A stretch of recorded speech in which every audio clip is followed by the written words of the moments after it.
you for that, Paul. We have another question, this one from Torsten Vidal. And he has been studying the Arctic sea ice, as you know, and he said the most shocking news on the ice forum in February was how the atmosphere layers over the Arctic changed over the last couple of years. They used to be, I guess the coldest mile of air would be closest to the ice, and he wants me to ask you about the changing layers of atmosphere over the Arctic, and if you thought that what was the prospect of the ocean layers also changing in a similar way. Yes, so we've talked briefly about this, and it needs a lot more thought, but what we do know is that, generally over the Arctic, when there's lots of sea ice cover over the Arctic Ocean, then rather than having a marine climate, which you have over bodies of water, it becomes more like a continental climate. So over continents, in the winter, you get tremendous amounts of heat radiation loss from the surface, especially if you're up in the Arctic where it's very dry, so there's not a lot of water vapor in the atmosphere, there's not a lot of clouds, there's not a lot of things to keep that heat trapped. So we get tremendous amounts of long wave radiation loss from the surface in the Arctic. So the surface is extremely cold, and you get this, if you like, a big sort of an enormous cold layer, very cold air over the ice, which is, cold air is dense. So you basically have sinking air, you have very high pressure over the sea ice. And when you have high pressure there, you therefore have lower pressure all around on the continents. So the air wants to move from the high pressure area to the low pressure area, so it creates the winds. And because of the Coriolis force, which turns things to the right in the northern hemisphere, air leaving that high pressure area from the North Pole is deflected to the right. And what it does is it forms a clockwise gyre, if you like, a clockwise motion of the air, and that generates a clockwise movement of the ice itself, and it's called the Beaufort gyre, and that's the normal state.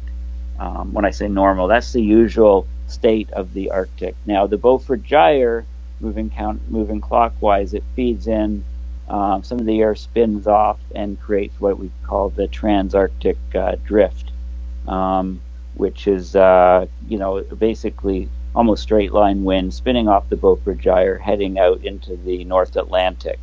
So that's the sort of circulation pattern of the winds, and then that moves the ice. I mean, the ice is dynamic, it moves, it's pulled along by the frictional forces of the wind, and then the ocean currents are generated underneath and so on.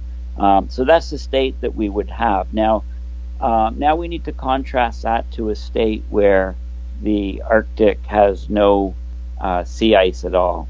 So in that case, we've just got open water in the Arctic Ocean, and then we'll still have and it's surrounded by the land, of course.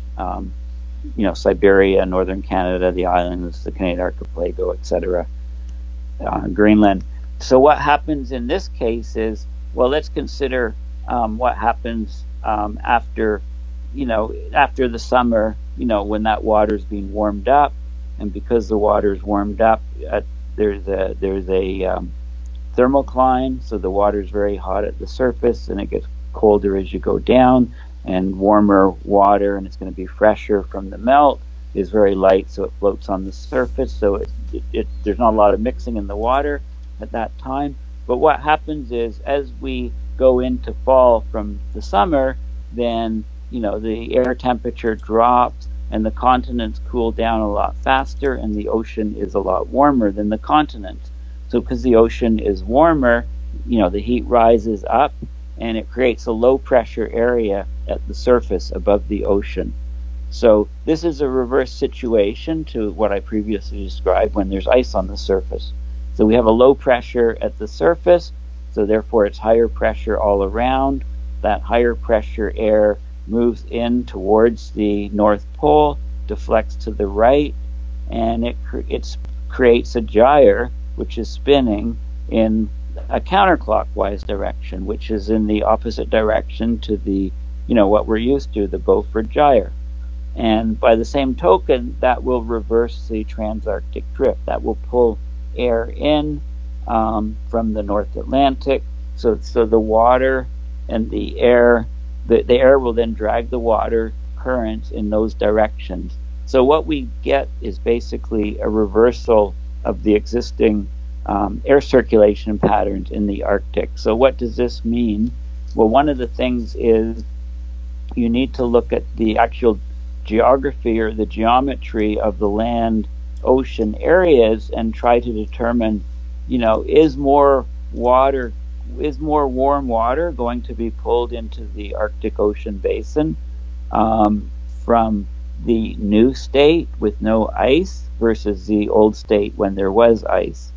And for example, the transarctic drift will pull water in from the North Atlantic into the Arctic Ocean basin, probably more surface water than came in before. So if that water is warmer than the water that was previously pulled in, then that will, warm the Arctic even more and prevent any ice from forming and at all, like year round. This is the sort of thing that we need to look at. And then there's also the other thing is that the the Atlantic Ocean is generally saltier than the Pacific Ocean, and saltier water is heavier, so the sea surface height is a bit lower.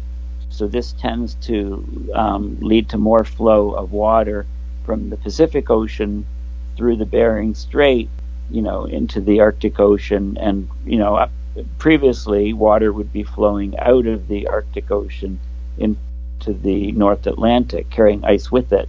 So if that state is, there's all kinds of different factors that are under play. In terms of the water column, with no sea ice, there's tremendous wave action in this ocean. We've got a vast ocean, and we can have large swells develop and large waves and winds, and the waves tend to mix. They tend to break up the stratification of the ocean layers. With the hot water on top and colder water below, you get more mixing down below, and we're already seeing massive changes in the behavior of the ocean over the very shallow continental shelves where the ice is basically gone year round now. So over the eastern Siberian Arctic shelf, the water temperatures down to the 50 to 100 meter sea surface depth, or seafloor depth rather. That water is being mixed, and I think Peter Wadhams was saying it was, parts of that shelf were 4 or 5 degrees Celsius warmer than they've normally been.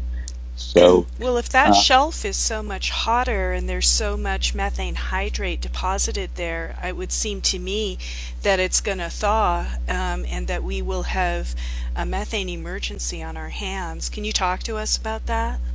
Yeah, I mean, this is this has always been kind of the wild card, of the climate system. It's the methane, and Wadhams did his paper. I guess that was in 2013. It was a while ago. About a 50 gigaton burst of methane, and this is based on some of the work being done by. I mean, the Russians have been doing they've been making research trips out onto that shelf for many decades. In fact, measuring methane changes and so on. So then the big question becomes is, how much of that methane gets up into the air? I mean, if that 50 gigatons, if the methane is coming out across the, Arctic region, widespread across from the shelves, if it's bubbling up, then there is the question of how much of the methane will be broken down in the sediments as it's bubbling up through the sediments in the water column, from decomposition, aerobic decomposition in the water column, and how much will be dissolved in the seawater, and stuff like that. So if it's coming up in if it's coming up in pockets, highly concentrated pockets in very small regions, then it will certainly saturate all of these mechanisms that remove it, and a lot more will come up. If it's coming up, widespread from all different regions, at lower rates, then there's more of a chance that it can be decomposed and broken down, larger percentages of it.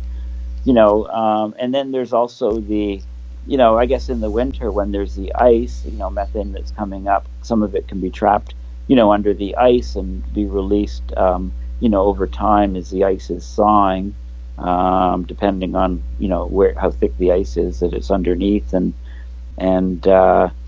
there's lots of, there's all kinds of different facts. I guess at this stage, there's always going to be more questions than answers, I think.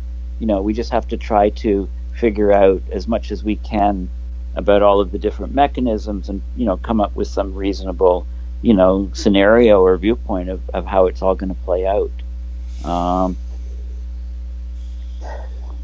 Okay. Right? So, Yeah. Wadham said, 50 gigatons would cause a $70 trillion impact to the global economy. Right? The news just doesn't look good. There's shortly going to be a lot more answers too, because these things are coming out, and we're saying, well, we don't know exactly how it's going to play out, but we're going to know how it's going to play out, because there's everything's hotter, and it's going to play out, and we're going to watch Yeah. it. Yeah, we're going to see, and I guess, there's the question is, our global population is still going up at 1.4%, which is 240,000 people a day, births minus deaths increase, and it's, the stresses to our life support systems, to our growing food and water and everything else, are ever increasing. So, but the whole system, I don't think the whole system snaps in simultaneously. Mm-hmm. like No, I think it's death by 1,000 cuts, and nothing goes down all at once. It's like, oh, this area has become very problematic, very dangerous, uninhabitable, too hot to grow food, take your pick, flooded, and then it's kind of like, where are the good areas that are left? And we'll see. Yeah. It's countries have huge variation in their resilience.